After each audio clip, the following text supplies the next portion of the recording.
नमस्कार दोस्तों, आज के इस वीडियो लेक्चर के अंदर अपन क्लास 8 अध्याय 2 एक चर वाले रैखिक समीकरण का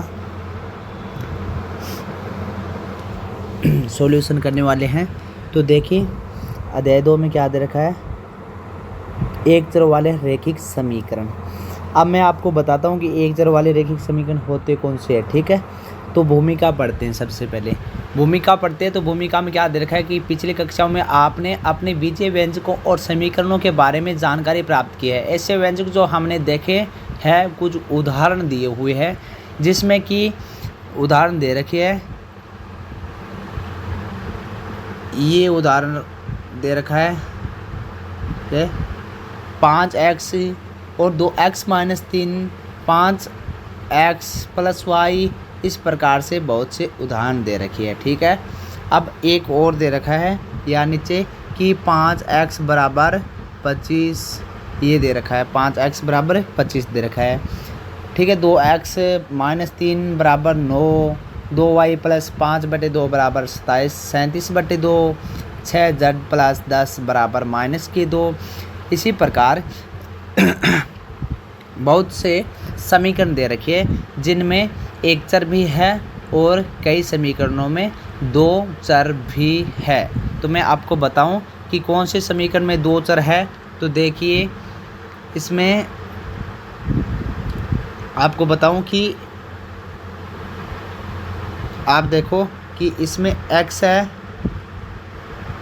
है वो एक है, यानी कि x एक चर वाली समीकरण है। दूसरी समीकरण में भी x एक है, 2x में x एक है, तो ओनली फॉर x ही है, तो ये एक चर है। लेकिन तीसरे समीकरण में देखें तो x है और x के साथ क्या है, y है, 3x + y। तो इसमें x भी चर है और y भी चर है। तो कितने चर हो गए टोटल, दो चर हो गए। तो कौन सी समीकरण में, तो इस समीकरण में हो गए सर। ठीक है, ये दो चर का समीकरण हो गया।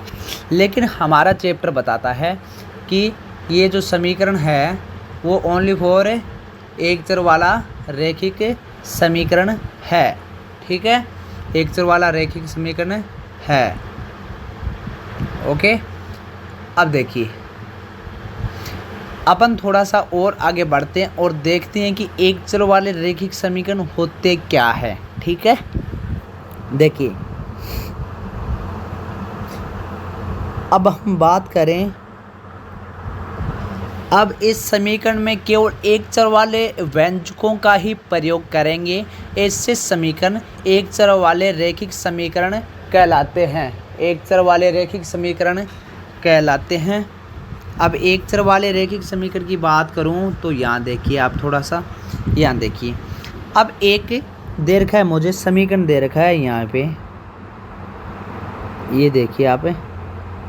ठीक है, ये देखिए अलग से, इसमें क्या दे रखा है, 2x - 3 बराबर क्या दे रखा है, 7। तो बराबर को क्या कहेंगे, बराबर को कहेंगे समता। क्या कहेंगे, बराबर को कहेंगे समता। ठीक है, ये x क्या हो गया, x हो गया चर। क्या हो गया, x चर हो गया सर। और इस पूरी को क्या कह देंगे, तो इस पूरी को क्या कह देंगे, तो इस पूरी को कहेंगे सर, इस पूरी को हम समीकरण कह देंगे। क्या कह देंगे, समीकरण कह देंगे। क्या कह देंगे, समीकरण कह देंगे। ठीक है ना। अब देखिए 2x - 3 है वो बायां पक्ष हो गया। कौन सा हो गया, बायां पक्ष हो गया, यानी कि LHS। और 7 क्या हो गया, दायां पक्ष, यानी कि RHS। ठीक है, यहाँ तक आपको बात समझ में आ गई होगी। तो मैं पॉइंट नंबर फर्स्ट पे चलता हूँ और पॉइंट नंबर फर्स्ट में क्या दे रखा है वो बताने की कोशिश करता हूँ। तो देखिए पॉइंट नंबर फर्स्ट में क्या दे रखा है। ठीक है, इस वीडियो लेक्चर के अंदर हम 2.1 से पहले के सभी उदाहरण करने की कोशिश कराऊंगा मैं आपको कि सोल्व करवा दूं। उदाहरण एकदम जो भी एग्जांपल्स है वो सभी एग्जांपल्स अच्छे तरीके से कराने की कोशिश करूंगा। उसके बाद अगला जो पार्ट आएगा अपना वो आएगा 2.1 का। ठीक है, और ये बता दूं आपको कि ये एग्ज़ाम के तौर पे आपका दूसरा चैप्टर है, एक चर वाले रैखिक समीकरण। ये 10 नंबर का चैप्टर आने वाला है, यानी कि एग्ज़ाम में अब की बार इस चैप्टर से 10 नंबर के क्वेश्चन आएंगे। तो बहुत अच्छे से पढ़ना पड़ेगा और बहुत गहराई से जानना पड़ेगा कि क्या चीज़ है। अच्छे से सीखने के लिए जुड़े रहिए अंत तक।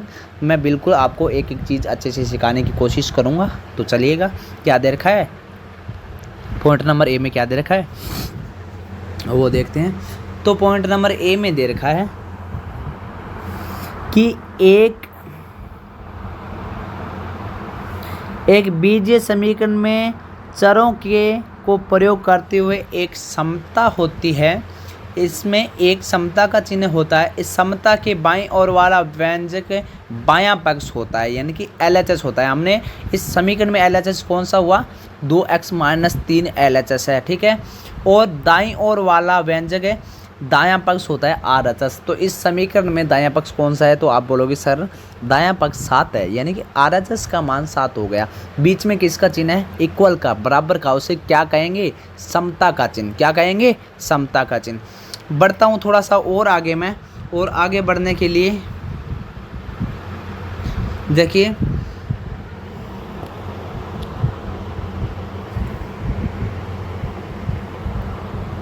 आगे बढ़ने के लिए मैं करता हूँ थोड़ा सा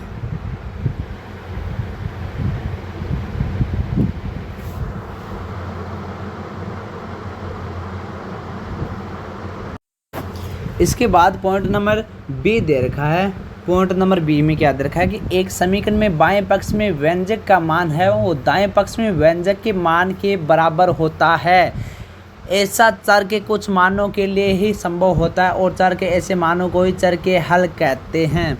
तो इस चीज़ को मैं बताने से पहले, सोल्व करवाने से पहले मैं आपको एक चीज़ बता रहा हूँ। तो वो देखिए कि क्या दे रखा है इसके अंदर, क्या दे रखा है इसके अंदर। तो ये देखिए आप सबसे पहले, ठीक है ना।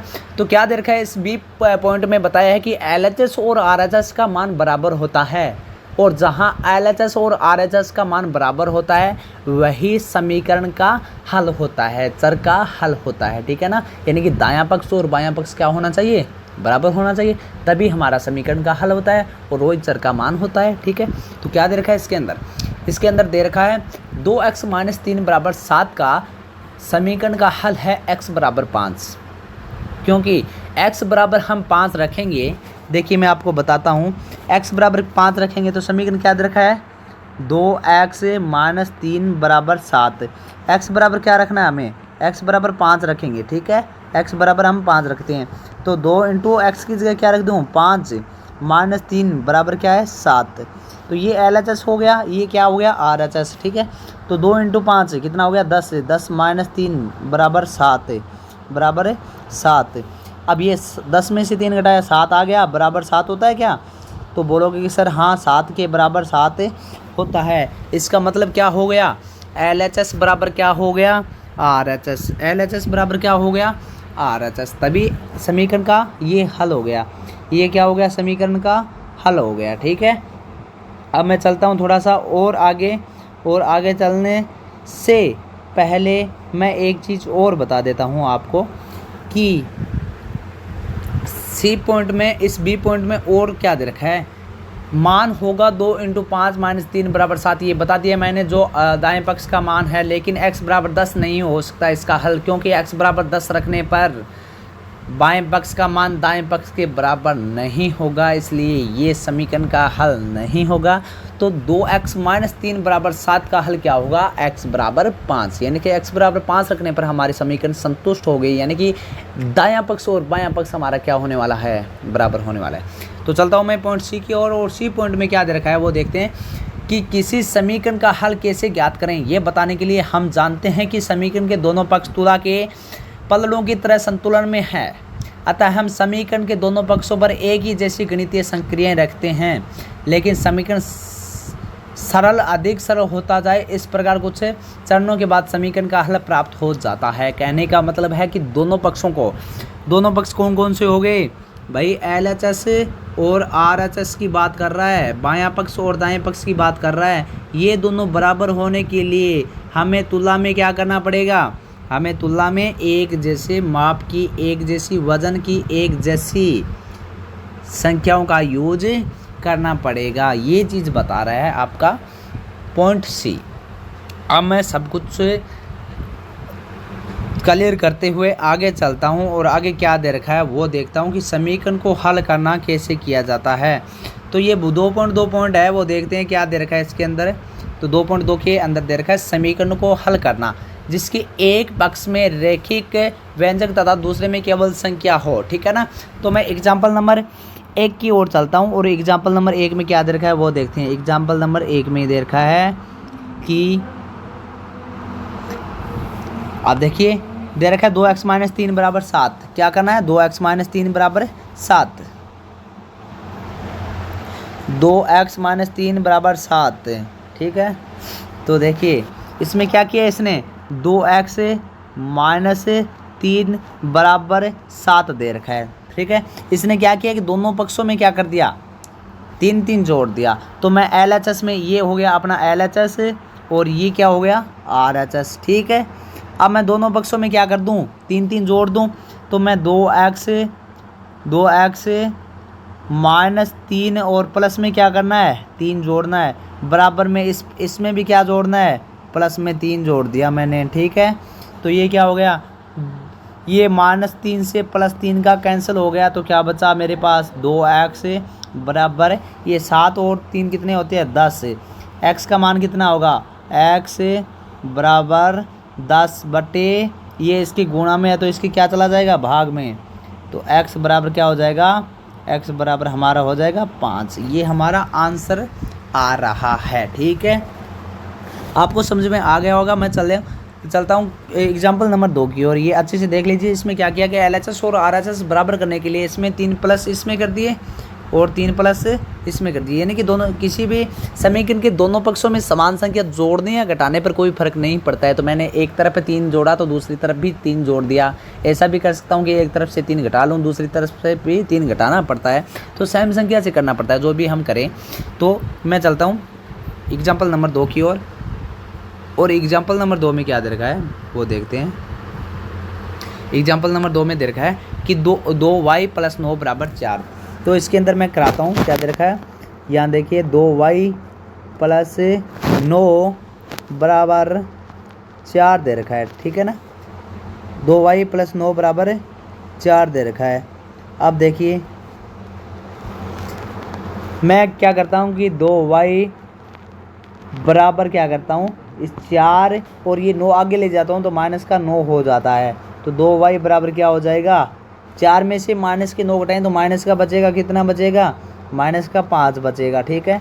और 2y बराबर क्या आ गया मेरे पास, 2y बराबर माइनस का 5 आ गया। मैं y रखना चाहता हूँ यहाँ, ओनली फॉर मुझे किसका मान निकालना है, y का।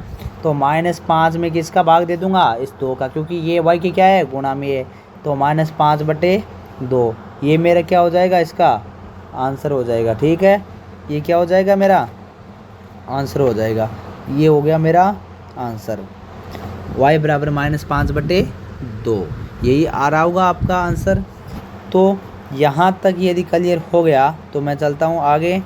और आगे में क्या दे रखा है, देखिए एग्जाम्पल नंबर 3 में दे रखा है। एग्जाम्पल नंबर 3 में दे रखा है आपके, यहाँ चलता हूँ मैं यहाँ तक, ठीक है। आपको अच्छे से दिखाई दे रहा होगा। तो एग्जाम्पल नंबर 3 में देखिए, एग्जाम्पल नंबर 2.1 से पहले के मैं 5 क्वेश्चन तो शायद करवा दूंगा आपको इस वीडियो लेक्चर के अंदर, कितना हो रहा है, ठीक है। 5 क्वेश्चन करवा देंगे अपन। क्वेश्चन नंबर एग्जाम्पल नंबर 3 में दे रखा है कि x बटे 3 + 5 बटे 2 बराबर -3 बटे 2, ये करना है, ठीक है ना।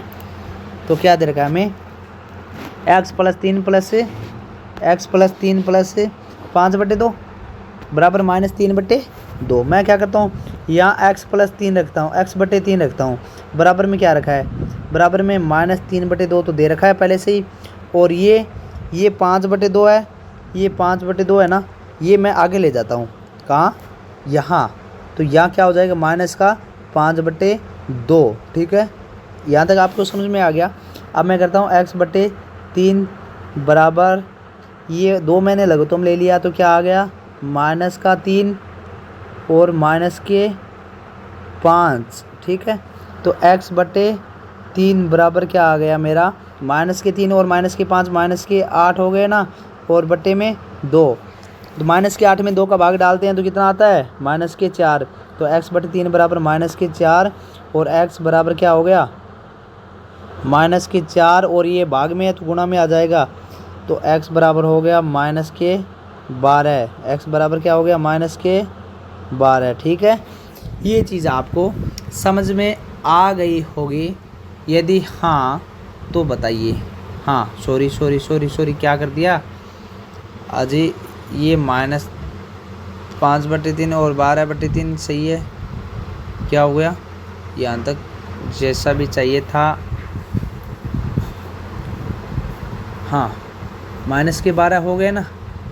ओके, अब अपन को समीकरण को संतुष्ट करने के लिए यदि नहीं दे रखा है कि इसको बताइए कि ये संतुष्ट कर रहा है कि नहीं, तो मैं आगे चलता हूँ। जिस क्वेश्चन में आएगा कि इसको जांच भी कीजिए तो हम जांच कर लेंगे। जहाँ भी x होगा या y होगा, जितना मान आएगा वहाँ रखिए, जैसे कि हमने समीकरण फर्स्ट में रखा था उसी प्रकार। तो मैं एग्जाम्पल नंबर 4 की ओर चलता हूँ। और एग्जाम्पल नंबर 4 में क्या दे रखा है, एग्जाम्पल नंबर 4 में दे रखा है कि 1 मिनट के लिए रुकिए। एग्जाम्पल नंबर 4 में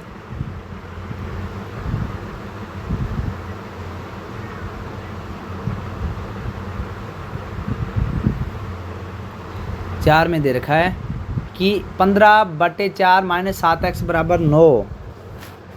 ठीक है ना। तो मैं क्या करता हूँ कि मैं यहाँ -7x रख लेता हूँ। ठीक है, बराबर क्या है, 9। और इस 15/4 को आगे भेजता हूँ तो -15/4 हो गया। ठीक है, ये -7x है। ठीक है, बराबर इसके बट्टे में 1 लगा के मैं 4 लघुत्तम ले लिया। 9 चौक कितना हो गया, 36, -36 हो गए, -15। ठीक है, ये क्या बचा, -7x बराबर -36 में से 15 गए, कितने हो गए, 21।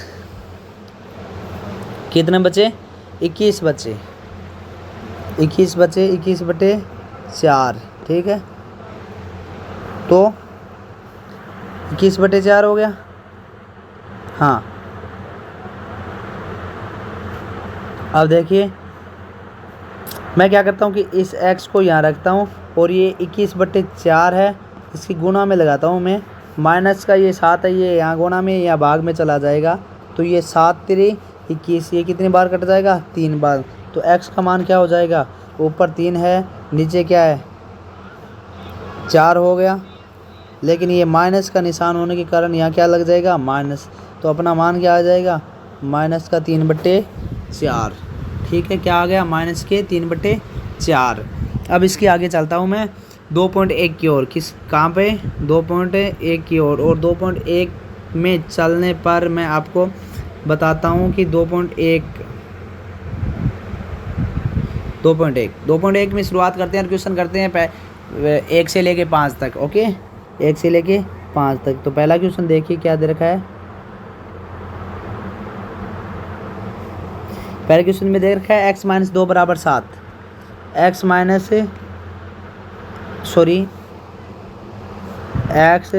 - 2 बराबर 7। तो क्या करेंगे हम, x बराबर क्या कर देंगे, ये 7 तो है, इस -2 को आगे भेज देंगे तो प्लस का 2 हो जाएगा।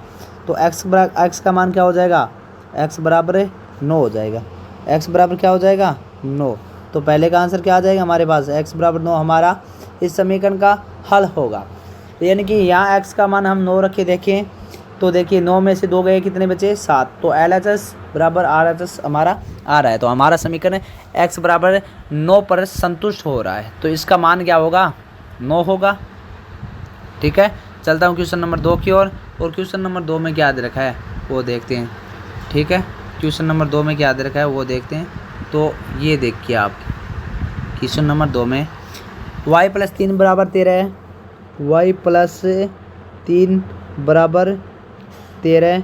तो मैं क्या करता हूँ, y बराबर ये 13 आगे है, 13 आगे, और इस 3 को आगे ले जाता हूँ तो ये माइनस का हो जाएगा, माइनस के 3। ठीक है, y बराबर क्या आ गया, 13 में 3 गए, 10 आ गया। y बराबर क्या आ गया, 10 आ गया। ठीक है, ये मेरा आंसर हो गया। ठीक है, अब मैं क्वेश्चन नंबर 3 की ओर चलता हूँ। तो 3 में क्या दे रखा है वो देखिए। 3 में दे रखा है 3 में दे रखा है 6 बराबर z प्लस 2, 6 बराबर z प्लस 2। तो मैं क्या करता हूँ, इस 6 ये 2 है वो इधर लेके आ जाता हूँ, माइनस का 2 हो जाएगा, बराबर क्या हो जाएगा z, क्या हो जाएगा z। 6 में से 2 के कितने बचे, 4 बचे, 4 बराबर क्या हो जाएगा z। तो मेरे z का मान कितना आ गया 4। अब देखिए z की जगह 4 रखे, देखिए तो 6 बराबर क्या होता है z प्लस 4, यानी 4 प्लस 2 6 होता है। तो इस समीकरण संतुष्ट हो रही है हमारी, यानी कि z का मान कितना हो गया 4 हो गया। ठीक है, अब मैं क्वेश्चन नंबर 4 की ओर चलता हूँ। क्वेश्चन नंबर 4 की ओर चलता हूँ, और 4 की ओर चलने से देखिए क्या दे रखा है ये, और इसको थोड़ा सा और मैं ऊपर ले लेता हूँ।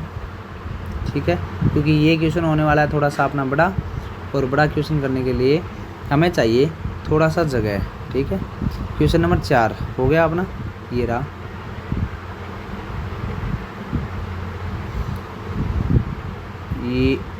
ये आ गया अपना क्वेश्चन नंबर 4। ठीक है, ओके। क्वेश्चन नंबर 4 में क्या दे रखा है कि 3/7 प्लस x बराबर 17/7।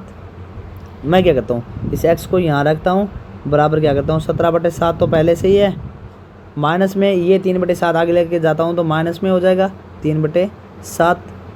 अब देखिए x बराबर क्या हो गया 7, इसका लघुत्तम आ जाएगा तो 17 - 3, 17 - 3, x बराबर क्या आ जाएगा 17 में 3 गए कितना बचा, 17 में 3 गए तो 14 बचा बटे 7।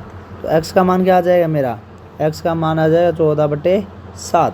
ठीक है, ओके, ये चीज़ आपको समझ में आ गई होगी। तो मैं चलता हूँ क्वेश्चन 5 नंबर की ओर, और 5 नंबर क्वेश्चन में देखिए 5 नंबर में क्या दे रखा है। 5 नंबर में दे रखा है 6x बराबर 12, 6x बराबर 12 है। तो अपन को x का मान निकालना है, तो ये 12 है और x के गुणा में क्या है 6, तो इसका भाग लगा देंगे 12 में। तो x बराबर क्या हो जाएगा, 12 में 6 का भाग लगाने पर कितना आएगा 2 आएगा। तो हमारा आंसर क्या आ जाएगा 2। ठीक है ना, यानी कि 6 को 2 से गुना करो तो 12 आ रहे हैं ना, तो अपना LHS और RHS क्या हो रहा है बराबर हो रहा है। अब क्वेश्चन नंबर 6 और करवा देता हूँ इस वीडियो लेक्चर के अंदर आपको मैं। क्वेश्चन नंबर 6 में देखिए क्या दे रखा है, अपन को देखना है कि क्वेश्चन नंबर 6 में क्या दे रखा है। ठीक है, t/5 बराबर 10 है, t/5 बराबर 10 है। तो मैं क्या करता हूँ, ये बट्टे में इसको क्या लेता हूँ गुणा में, t बराबर क्या है 10, और ये गुणा में जाएगा तो इंटू 5 आ जाएगा। अब आप बताइए t का मान कितना हो गया, t बराबर हो गया 10 × 5 50। तो हमारा ये आंसर हो गया t बराबर 50। क्वेश्चन नंबर 1 से 6 तक और पहले के 4 एग्जाम्पल्स इस वीडियो लेक्चर के अंदर हमने किए। तो ये वीडियो लेक्चर आपको यदि पसंद आया तो लाइक करना, शेयर करना अपने साथी दोस्तों को, और अच्छे से पढ़ना, अपने व्हाट्सएप ग्रुप में भी शेयर करना, और अपने चैनल पे नए हो तो इंडियन मैथ्स को सब्सक्राइब भी जरूर करना। Thank you so much. मिलते हैं अगले वीडियो में, तब तक के लिए धन्यवाद।